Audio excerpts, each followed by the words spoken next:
자, 안녕하세요. 제롬입니다. 오늘은 알프스 서클 9일차 일정에 대한 영상입니다. 지금 보시는 모습은 아침 그린델발트 호텔에서 아침에 일어나가지고 내려다보던 영상입니다. 전날 날씨가 비가 오락가락 했는데 오후에는 좀 날씨가 좋아졌다가 다음날 아침이 됐는데 보니까 앞쪽에 아이거 산에 눈이 살짝 내려앉아 있네요. 자, 그린델발트 출발해서 프루카 패스 넘어가는 날입니다. 저희 스위스 여행에 제일 뜨거운 이슈가 프루카 패스입니다. 지금 이제 그린델발트 출발해서 인트라켄 지나서 아엘레 고지 지역을 지나가지고 그림젤 패스, 프루카 패스 이렇게 넘어가시게 되는데 어떤 분들이 그러시더라고요. 스위스 여행은 기차 여행이지. 근데 그거는 스위스 여행은 기차 여행이지가 아니라 스위스 여행은 기차 여행도 있어라고 하는 게 맞습니다. 왜냐하면 유로피언들, 제가 아는 제 친한 친구들, 독일 애들, 스페인 사람들, 영국 사람들, 그들은 스위스 여행을 기차 여행이라고 하지 않습니다. 왜냐하면 스위스는 자연 여행이기 때문에 스위스의 자연을 만나는 다양한 방법을 그들은 첫 번째 선택을 로드 트립을 합니다. 로드 트립은 자동차 또는 오토바이크를 타고 도로를 달리는 여행을 스위스 여행의 최고라고 꼽습니다. 왜냐? 스위스 자연이 너무 좋으니까요. 그리고 그 자연을 극복하는 도로가 너무 잘 돼 있어요. 근데 그 도로는 1년 중에 여름 시즌에만 거의 100% 열려 있습니다. 그래서 대부분의 스위스 로드 트립을 오는 친구들은 여름에 5, 6, 7, 8, 9, 10월달 정도까지 그 시기에 맞춰서 이제 로드 트립을 하게 되는 거고요. 그 스위스 로드 트립을 하는 친구들이 최고로 꼽는 곳이 바로 프루카 패스입니다. 오늘 우리가 넘어가야 될 곳이고 007 영화 때문에 너무너무 유명해졌고 그 영화를 통해서 세상에 알려지게 되고 다른 유럽 다른 국가 사람들도 이 곡에는 한번 꼭 넘어보고 싶다라고 해서 오는 곳이고, 지금 반대편에 클래식카들이 계속 지금 반대편에 오고 있는데 영상에 클래식카를 취미로 하는 사람들도 이 사람들의 이런 목표가 뭐냐면 자기가 관리하고 자기가 손질하고 했던 그 클래식카를 타고 프루카 패스를 넘는 거예요. 그게 최고의 스위스 여행이다라고 합니다. 그래서 스위스를 나도 한번 자동차로 다녀볼까 하고 스위스 쭈리히 공항의 렌트카 비용을 알아보면 너무 비싸요. 너무 비싸기 때문에 스위스 여행을 위해서 제일 좋은 방법은 자동차 여행인데 제일 보편적이고 대중적인, 일반적으로 그냥 비교적 저렴하고 비교적 편하게, 마음 편하게 다닐 수 있는 것이 기차 여행이다라고 하는 것이지, 스위스 여행은 기차로만 다녀야 한다, 이거 아니에요. 스위스는 로드 트립입니다. 자동차로 다니는 로드 트립이 맞고요. 자동차가 없으니까 기차를 타는 거죠. 그럼 기차를 타다 보면 어떻게 해요? 기차역 중심으로 움직여야 되고, 숙소를 잡을 때도 기차역 근처에 잡아야 돼요. 결국은 기차를 타고 이동을 해서 기차역 주변에서 자고 다시 다음에 기차역에서 다시 다음 지역으로 이동하고 이런 순환을 반복한다는 얘기죠. 결국은 무엇이냐면 옛날 초창기 유럽 배낭여행을 나왔던 친구들이 하는 유럽을 다니는 여행의 방식이랑 똑같은 거예요. 똑같은 그 방식들을 그대로 유도하는 것이 스위스 관광청의 전략입니다. 왜냐? 철도는 10명이 타나 100명이 타나 기존 비용은 똑같잖아요. 사람이 100명 산다고 기름값이 더 드는 건 아니잖아요. 기존에 깔려있는 망을 그냥 무한대적으로 수익의 구조로 돌리겠다라고 하는 것이 스위스 관광청의 전략입니다. 그 관광청의 전략에 의해서 나온 것이 스위스 트래블 패스, 스위스 교통 패스 이런 것들이 되는 거죠. 자, 우리는 지금 스위스 기차 여행이 아니라 자동차 여행에 대한 얘기를 하고 있습니다. 저는 이 스위스 여행을 자동차로 하는 것을 주장합니다. 왜냐? 스위스가 자랑하는 너무너무 아름다운 고갯길 패스들은 전부 기찻길하고 다른 곳에 있어요. 자동차로 넘어야만 하는 곳이 있습니다. 그리고 기차는 기차만 가는 길들이 따로 있죠. 따로 있고 그 기차들이 가는 길을 스위스 관광청은 홍보를 합니다.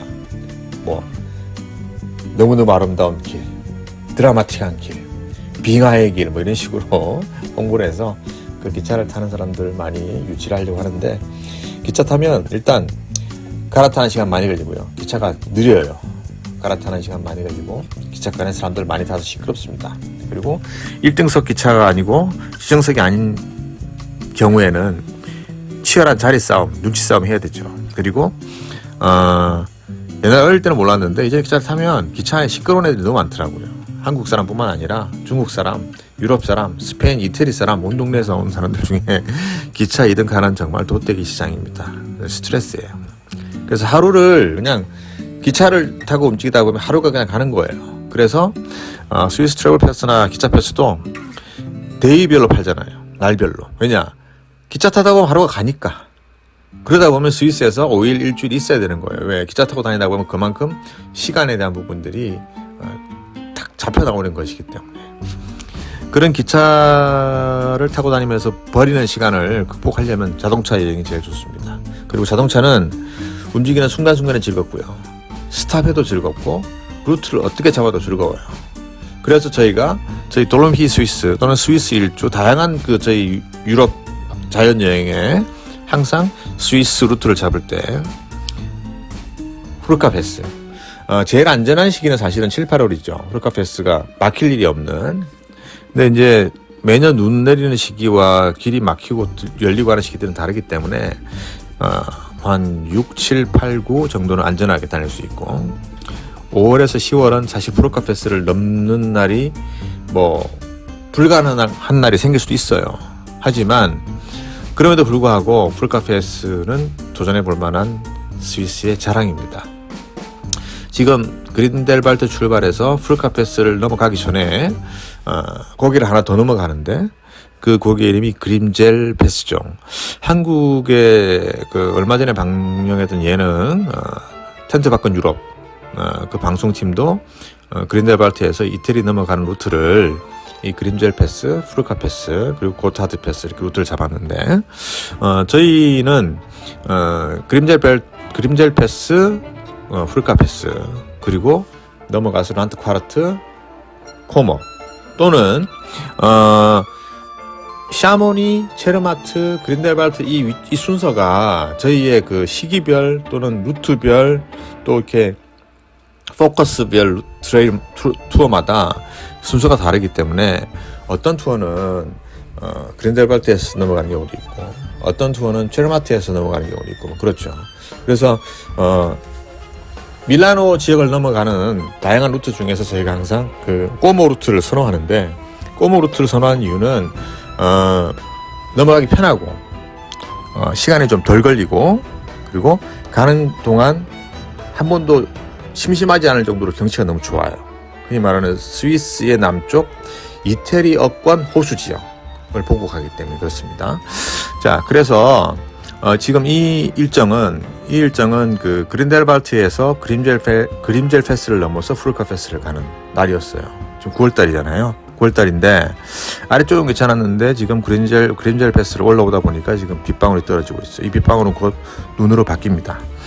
올라가다 보면 지금 보이는 호수가 있고, 호수를 막아서 만든 댐들이 있는데, 이 그림젤 패스를 올라가다가 만나는 계단식 댐들에서 나오는 전기가 스위스 전체 전기 발전량의 최소한 절반 이상, 통계가 자꾸 달라지기 때문에 최소한 절반 이상, 보통 한 60% 정도 얘기를 합니다. 그 구간을 넘어서 지금 후르카 패스로 왔단 말이에요. 후르카 패스 넘어가기 전에 그 유명한 인스타그램 포인트 벨베데레 호텔입니다. 영화에도 나왔고 뭐 너무 유명한 곳인데, 여기서 좀 눈이 내리고 있어요. 그죠? 눈이 내리고 있는 이 벨베데레 호텔을 넘어서 이제 후르카 패스 정상으로 가는 모습입니다. 7월달, 8월달에 이 고개를 넘을 때 이 벨베데레 호텔 앞에 주차장에 차 세울 데가 없었어요. 근데 이제 한 9월달 정도만 돼도 이 로드 트립 하는 사람들이 많이 줄어들고 날씨에 따라서 사람들이 많이 뜸해지는 상황인데, 이날은 이 고개에 눈이 예보가 돼 있었단 말이죠. 근데 그 눈의 양이 많지 않았기 때문에 저희가 이렇게 넘어가는 걸 시도를 했던 날이었고요.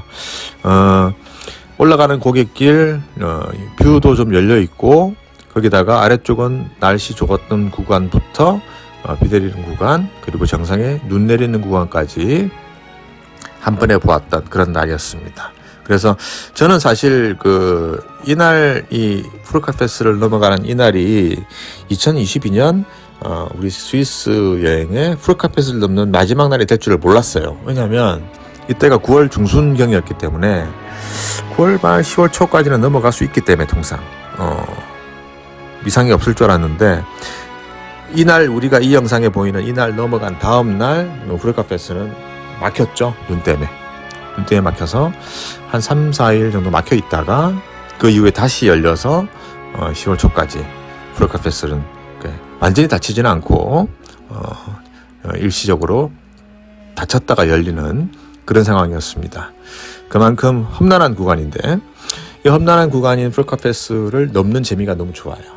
그래서 푸르카 패스를 넘을 수 있는 모든 시기에는 자동차, 클래식카, 바이크, 오토바이크 이게 바이크는 자전거를 말하는 거죠. 사이클 그런 친구들까지 전부 푸르카 패스를 넘어보는 동력이든 무동력이든 그런 시도를 하면서 스위스 여행이라는 것에 대한 행복의 기억을 남기는 그런 곳이 됩니다. 그린델발트 쪽에서 출발해서 그린델 패스 넘어서 지금 한창 이제 푸르카 패스 정상 지역으로 올라가고 있는 상황이고요. 스위스는 그랑투어라 그래서 전체 자기들의 명소에 이렇게 인스타그램 사진같이 인증샷을 찍을 수 있는 그런 방패 같은 그런 패널이 있는 그런 구역들이 있어요. 그래서 푸르카 패스는 지금 올라가는 요 조금 또 올라가면 언덕 쪽 오른쪽에 아래쪽 푸르카 패스에 그 고불고불한 패스길 있죠. 패스길을 사진에 담을 수 있는 위치에 그랑투어 판넬이 위치를 하고 있습니다. 그래서 스위스를 자동차로 여행하시는 분들은 전부 그랑투어 판넬을 마치 도장 찍기 하듯이 다니는 것이 스위스 여행의 매력입니다. 그게 스위스 여행의 매력이고 오른쪽에 지금 있잖아요. 판넬 그죠? 여기 오른쪽에 저 판넬이 있는데 저 판넬을 찍으면서 다니는 자동차 여행객들이 그렇게 많은데 스위스 여행은 기차 여행입니다. 라고 하는 것은 책임 없는 얘기고 저는 참 순진한 얘기다 라고 생각을 합니다. 세계적인 관광 국가죠. 스위스는 최근 이제 중국 사람들이 이제 해외로 여행을 가려고 막 애를 쓰고 있는데 아직까지도 중국 사람들이 여행 오는 것을 막고 있는 나라들이 대부분이고 한 20개국 정도 동남아의 대부분 나라들인데 20개국 정도가 문을 열었는데 유럽에서는 유일하게 스위스만 문을 열었어요. 왜냐? 스위스는 관광 국가잖아요. 관광 비즈니스 서비스업으로 돈을 버는 나라이기 때문에 중국 사람들을 오라고 문을 열었습니다. 자, 여기가 푸르카 패스 정상이죠. 차로 넘어가는 고개의 정상 부분. 오른쪽 위로 가면 트레킹에서 올라가는 더 정상도 있지만 일단은 차로 넘어가는 푸르카 패스의 정상 부분을 지금 지나고 계십니다. 그래서 스위스는 그런 이유로 기차 여행, 스위스 패스, 기차 타고 배 타고 뭐 이러는 것들 그리고 그게 뭐 박물관도 붙여주고 뭐도 해주고 하면서 여행객들 관광객들이 들어와서 기차 타고 막 돌아다닐 수 있게 기차 타고 자기들이 원하는 바운더리나 자기들이 원하는 루트상으로 다닐 수 있게 유도를 하면서도 자동차로 다니는 여행객들 유럽의 다른 국가 EU 안에 살고 있는 유로피언들이 유럽을 찾을 때 그들은 기차보다는 차량으로 많이 오니까 그들을 만족시키기 위한 방법으로 이 그랑투어 패널 일일이 도장 찍기 하고 다니는 이런 방법들까지도 운영을 하고 있다라고 보시면 되겠습니다. 실제로 스위스 여행은 기차냐 자동차냐 저는 이거 별로 의미가 없다고 보고요. 저는 자동차 여행을 더 좋아하고 자동차 여행에 맞다고 봅니다. 기차로 이 푸르카 패스 못 가거든요. 자동차로만 갈 수 있는 게 이 푸르카 패스입니다. 푸르카 패스 고개가 눈이 많이 온 겨울에 막혀버리면 그때는 이제 기차 타죠. 어떻게 해요? 이 산 밑을 지나가는 기차에다가 차량을 싣고 가는 그것도 구간이 스위스의 또 아주 매력적인 구간을 지나가는 방법을 선택할 수 있기도 합니다. 그래서 저희가 5월이나 10월에 날씨가 아주 좀 애매모호할 때 그럴 때 이제 푸르카 패스를 극복하기 위한 방법으로 만일에 길이 막혀서 못 넘어가는 날이 갑자기 생긴다. 그럼 그때는 이제 기차로 그 구간을 극복합니다. 자, 정상 부근에 눈이 많이 내렸는데 이쪽 반대쪽으로 넘어오니까 날씨가 좋아지고 있습니다. 하늘도 밝아지고 햇볕도 바짝 나고 길도 아주 여유로워지는데, 이 넘어가는 이 패스는 아주 살벌한 길이죠. 뭐 이렇게 펜스로 막아주는 길도 아니고, 이 왕복하는 차량들이 도로 하나 가지고 서로 공유를 하는 그런 곳인데, 여기를 넘어가는 버스들도 가끔 있습니다. 물론 뭐 비교적 짧은 버스, 길이가 터닝이 되는 짧은 버스에 아주 운전이 익숙하신 분들, 버스가 이렇게 이 도로를 혼자 다 차지해버리기 때문에 버스가 반대편에 올 때는 그 반대편에 있는 차량들이 좀 미리 준비를 해야 되는 뭐 그런 도로이기도 하지만, 이런 살벌한 느낌의 도로를 넘어가는 재미가 아주 쏠쏠하고, 이 고개를 넘어가는 풍경이 너무너무 예술이죠. 그래서 이 고개를 넘는 이 도로를 정말 무한질주하면서 달렸던 영화를 찍었던 제임스 본드, 션 코네리가 주연했던 그 시절의 영화에 배경이 됐던 이 도로 때문에 세상이 너무너무 알려지게 되고, 이 지역 주민들은 그 제임스 본드가 출연했던 007 영화 때문에 이 지역을 찾는 사람들이 너무 많아졌기 때문에 너무 감사한 일이죠. 뭐 우리나라도 뭐 드라마 하나가 대박을 치면 사람들이 막 찾는 것처럼, 이미 오래전부터 영화 하나가 대박을 치면, 뭐 007 시리즈 영화 같으면 거의 뭐 대박 영화죠. 뭐 그런 영화가 찍고 촬영되어졌던 도로였기 때문에 너무너무 행복한 시간들을 보내게 됐고, 이 척박한 고개를 양쪽으로 끼고 있는 양쪽 지역의 주민들은 007 제임스 본드 션 코네리한테 항상 너무 감사하는 마음을 갖고 있었어요. 그래서 션 코네리가 이제 하늘의 별이 됐을 때 이 지역 사람들은 션 코네리를 기억하고 그에게 감사한다는 의미로 이 도로에 기념판도 설치를 하고, 이름도 제임스 본드 로드라고 붙여서 기억을 할 정도로 스위스 사람들은 아주 사랑하는, 그리고 아주 자랑스러워하는 그런 도로가 바로 이 프루카 패스가 되겠습니다. 실제로 이 도로를 지금 운전을 저는 뭐 자주 다니니까 하고 있는데, 사실 그 렌트카 여행 초보자들은 사실 뭐 이런 도로를 달리는 걸 저렇게 추천하지는 않습니다. 그리고 이제 뭐 어떻게 다닌다고 하면 아주 조심해서 다니기를 말씀을 드리는데, 미국도 그렇고 유럽의 자연도 그렇고, 그 자연에는 뭐 안전을 위한 보강 장치들이 사실은 그렇게 많이 있지는 않아요. 우리는 한국은 뭐 도로에 막 보강 장치들을 굉장히 많이 하는 그런 나라인데, 뭐 이렇게 땅이 넓고 땅이 거친 이런 지역의 나라들은 이렇게 보강 장치를 할 수 있는 게 사실은 별로 없단 말이에요. 그리고 다니는 사람들이 개인적으로 직접 안전하게 안전을 지키면서 다니고, 이 도로를 뭐 자동차, 오토바이, 사이클까지 같이 공유하기 때문에 기본적인 그 순서와 질서가 있어요. 제일 먼저 자전거 타고 사람과 자전거가 제일 우선, 그다음에 바이크, 뭐 차량 이런 순으로 도로를 같이 공유하는 그 존재들의 질서 같은 게 있습니다. 그런 질서 같은 것들을 서로 잘 지키게 돼 있죠.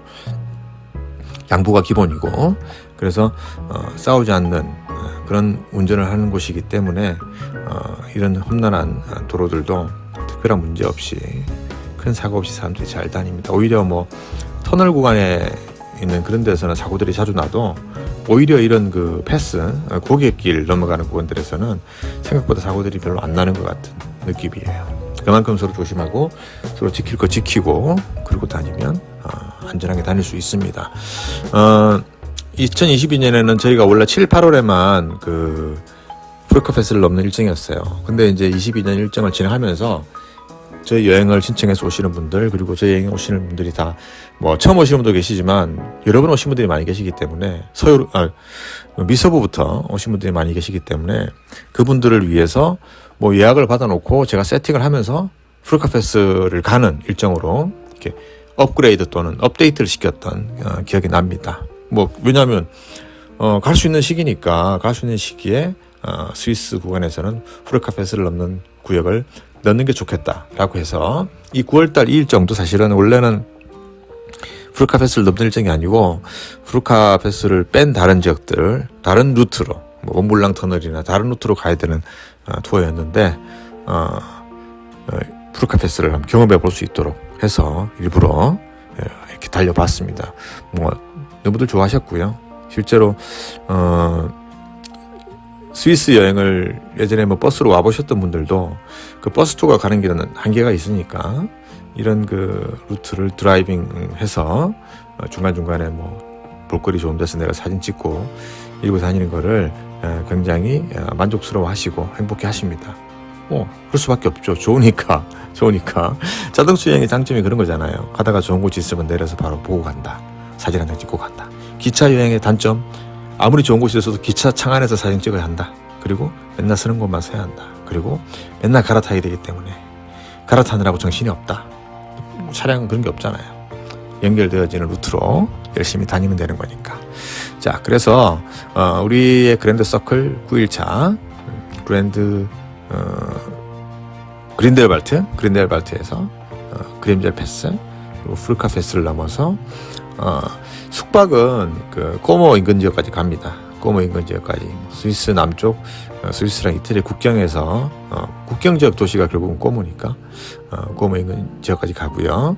지금 오늘 영상은 꼬모 넘어가기 전에 저희가 이렇게 쉬는 곳이 있어요. 쉬는 곳이. 그래서 란트콰르트라고 하는 그 아울렛이 있는 지역이 있는데, 아울렛은 뭐 쇼핑을 위해서라기보다도 아울렛 쇼핑몰 안에 뭐 이런저런 시설이 종이 많으니까 식사도 간단하게 할 수 있고 간식도 할 수 있고 그런 것들이 많으니까 꼬모 넘어가기 전에 잠깐 쉬는 란트콰르트 구역까지 넘어가는 구간까지가 오늘 영상에 나와 있습니다. 그래서 푸르카 패스 넘어서 안드레마트 지나서 오버아우프 패스라고 하는 패스를 넘어서 란트콰르트까지 가는 영상이 이렇게 쭉 연결이 되어 있고요. 그 영상을 이렇게 참고해서 보시면 되겠습니다. 알프스, 그린델발트, 체르마트, 샤모니 그리고 그 안에 있는 구간 동안에 저희가 마을과 도로를 연결하는 순서들에 대한 원칙이 있어요. 순서들에 대한 원칙은 뭐냐면 그 마을에서 오전에 무엇을 할 것인가, 오후에 무엇을 할 것인가, 그런 거죠. 그래서 제르마트에서는 고르노그라트나 수네가 정도, 샤모니에서는 몽블랑 이기드미디나 락블랑 정도, 그린델발트에서는 피러스트, 프라우, 아이고 갈 데가 많잖아요. 그래서 그 갈 곳을 언제 가느냐, 그리고 그 갈 곳을 언제 가고 그 다음 마을로 어떻게 움직이느냐, 그 다음 마을과 이 마을과의 거리가 어떻게 되느냐, 그리고 이 마을과 이 마을과의 이동하는 루트 선상에서 볼거리가 어떤가에 따라서 저희가 자동차 여행의 루트를 항상 연구를 해서 움직이는데 지난 4, 5년간 그 유럽 알프스 여행의 루트들이 계속 이제 업데이트가 됐죠. 업데이트. 다니다 보면. 그러니까 여행 정보책자에 글을 쓰고 책을 내시는 분들은 한번 가보고 책을 쓰시는 분들 사실 상당히 많아요. 뭐 정보들이 뻔하니까 날씨 어떻고 표 어떻게 하면 되고 맛집은 어디 가면 되고 맛집 뻔하니까요. 그런 식으로 책을 내시는 분들이 많은데 저는 한 번 다닌 곳에서 그거를 정보라고 해가지고 책을 내는 게 부담스럽더라고요. 그래서 그랜드 서클도 사실은 100번씩 다니면서 글들을 썼던 거고, 이 알프스 지역도 계속 직접 다니면서 업데이트를 한 거죠. 업데이트. 어디서 출발해서 어디서 쉬고 어디를 가면 되겠다. 그리고 우리가 자는 숙박 지역들이 전부 다 치열한 곳이잖아요. 왜냐하면 사실 이 여행을 준비하기 위해서 저한테 문의하시는 분들 보면 스위스 여행 또는 유럽 여행, 여기에 대한 개념이 기본적인 개념부터 아직 안 잡혀 있는 분들이 많이 있어요. 많이 있어요, 사실. 근데 그런 분들한테 그린델발트가 좋아요, 돌로미티가 좋고 고르티나 담베초가 좋고 이런 얘기를 해봐야 무슨 말인지 몰라요. 그리고 그냥 비싼 것 같아. 왜 비싸냐? 일반 투어 패키지 투어들은 2인 1실 기준으로 그냥 방 100유로짜리에 두 사람을 재우면서 투어를 해요. 그래서 그런 가격이 되는 곳에서만 자요. 근데 저희는 그런 곳에서 안 자잖아요. 안 자는데 특히 여름 시즌, 겨울에도 마찬가지지만 이 알프스 지역의 호텔들이 그냥 우습게 200-300유로? 200-300프랑 이렇게 한단 말이에요. 그러면 손님방 2개, 가이드방 하면서 방 3개 하면 우습게 600-700 6, 7, 800 유로 프랑이 나와버려요. 그럼 그게 최소한 하루 차량비 2, 300 유로는 들어야 될 거 아니에요. 기름값에 차량비들. 인건비 2, 300 들을 거 아니에요. 그럼 하루에 최소한 1000 유로, 1000 프랑, 1200 들어가는데, 와우, 비싸네라고 생각할 수 있겠지만, 거기에 숙박비가 절반 이상 최소한 차지합니다. 그럼 그 숙박비를 줄여버리면 가격이 싸지겠잖아요. 그죠? 그럼 어디서 자야 되냐면, 결국은 패키지 투어들이 가는데, 그런 데서 자야 되는 거예요. 그러면 트레킹이고 뭐고 루트고 안 만들어져요. 안 만들어지니까, 그런 우리 숙박, 뭐, 스위스에서는 제르마트 그랜델발트, 샤모니 몽블랑, 돌로미티에서는 꼬르티나 담베치 오르티세이. 지금 들어가서 인터넷으로 한번 쳐보세요. 호텔비가 7월달에 얼마씩 하나. 그걸 다 쳐보시고 아시는 분들은 제가 견적을 드리면 괜찮네 하고 바로 계약을 해요. 근데 이걸 계약을 못하고 계속 삐리삐리 하시는 분들 있잖아요. 이분들은 결국 서로가 힘들어져요. 그냥 버스 투어 패키지 가시는 게 나아요. 버스 투어 패키지. 근데 우리가 이 루트를 왜 이 루트에 있는 마을에서 자고 왜 이렇게 식사를 자유식으로 다니면서 여행을 하는지를 아시는 분들은, 그 가치를 아시는 분들은 바로바로 결정을 할 수가 있습니다. 근데 그 가치가 이해가 안 되고 이게 뭔 소리인지 모르겠고, 스위스는 가고 싶은데 뭐 이런 거 있잖아요. 까리까리한 뭐 이런 거. 그리고 사실 어떤 분들은 버스 패키지 투어에 대해서 잘 몰라요.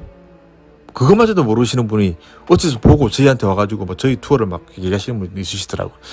설명하기 너무 입 아프고, 글 좀 써놓은 거 보시라 해도 글도 안 보고. 그래서 그냥 저희는 너무 힘들고 너무 코드가 안 맞는 분들은 그냥 정중하게 거절합니다. 다른 투어 가시라고.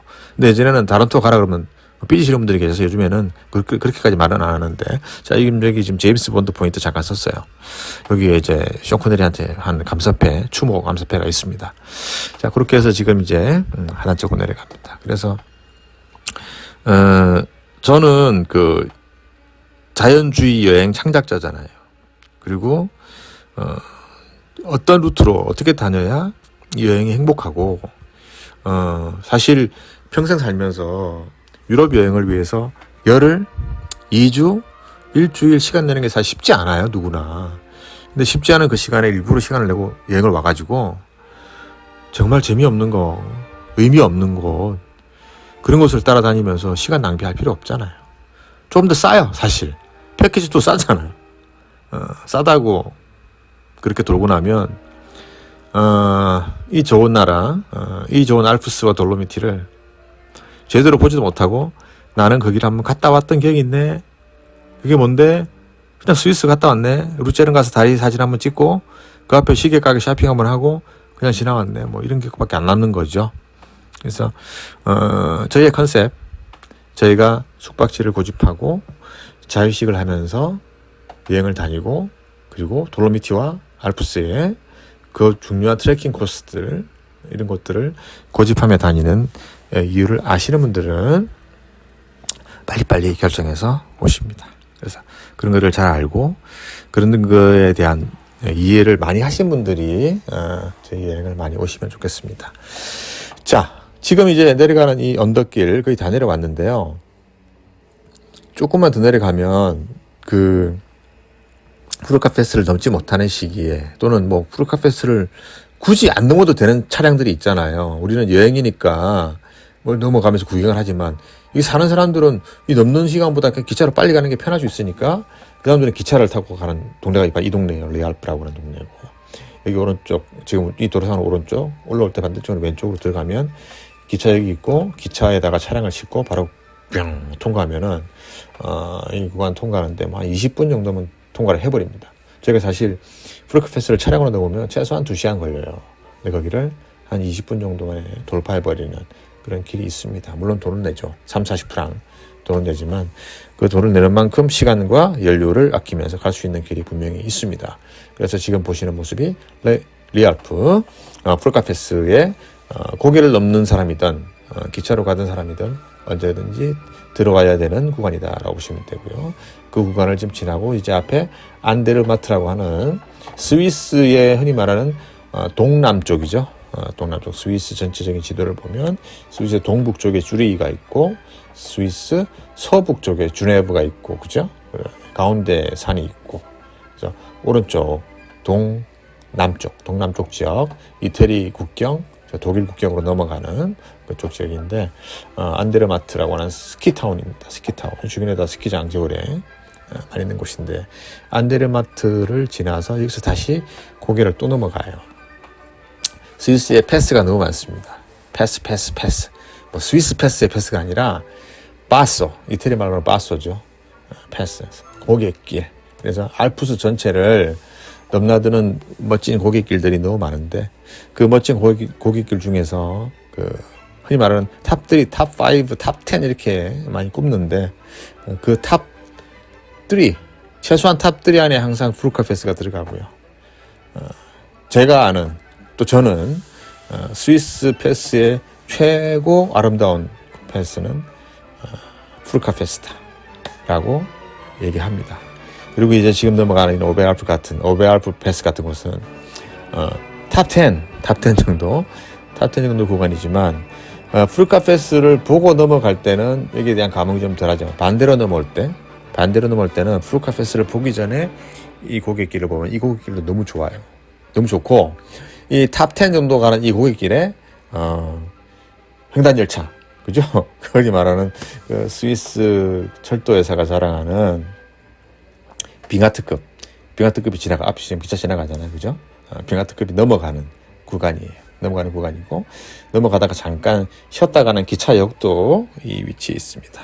그래서 우리는 프루카 패스나 저쪽은 아예 기차가 접근을 못하는 곳이지만, 이 프루카 패스보다도 좀 낮은 구역에 있는 이 오베르알프 지역에는 빙하트급 기차도 같이 지나간다. 그래서 빙하트급, 제르마트에서부터 쭉 빠져나온 빙하트급 구간을 중간중간 붙었다 떨어졌다 하면서 가는 곳이 이 길이고, 우리는 정반대쪽에 있는 다른 지역 그린델발트에서부터 그린델 패스, 프루카 패스를 넘어서 이쪽을 왔다라고 보시면 됩니다.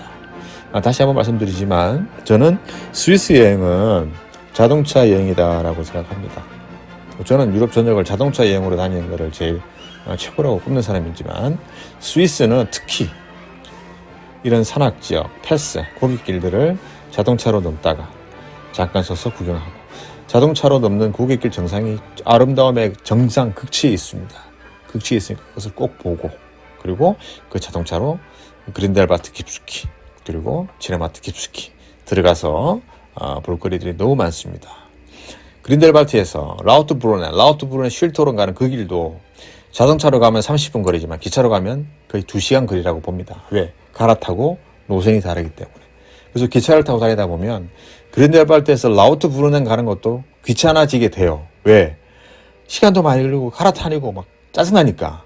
근데 자동차로 가면 20분, 30분 거리를 기차를 타고 다니면 그렇게 불편한 게 스위스란 말이에요. 스위스 여행은 자동차 여행입니다. 란트콰르트 아울렛, 스위스 아울렛이죠, 그죠? 스위스에서 쇼핑할 수 있는, 워낙에 스위스가 이제 물가가 비싼 나라이긴 하지만, 그래도 스위스에서는 사야 될 물건들이 많이 있거든요. 그래서 란트콰르트에서 잠시 쉬었다가 가는 여기까지를 우리 9일차 영상으로 정리하겠습니다. 그리고 마지막 11차 영상은 제가 요 다음 부분을 가지고 편집해서 다시 올리도록 하겠습니다. 영상 봐주셔서 감사하고요. 저희 그랜드 서클 여행, 알프스 서클 여행 관심 있게 봐주시기 바랍니다. 감사합니다.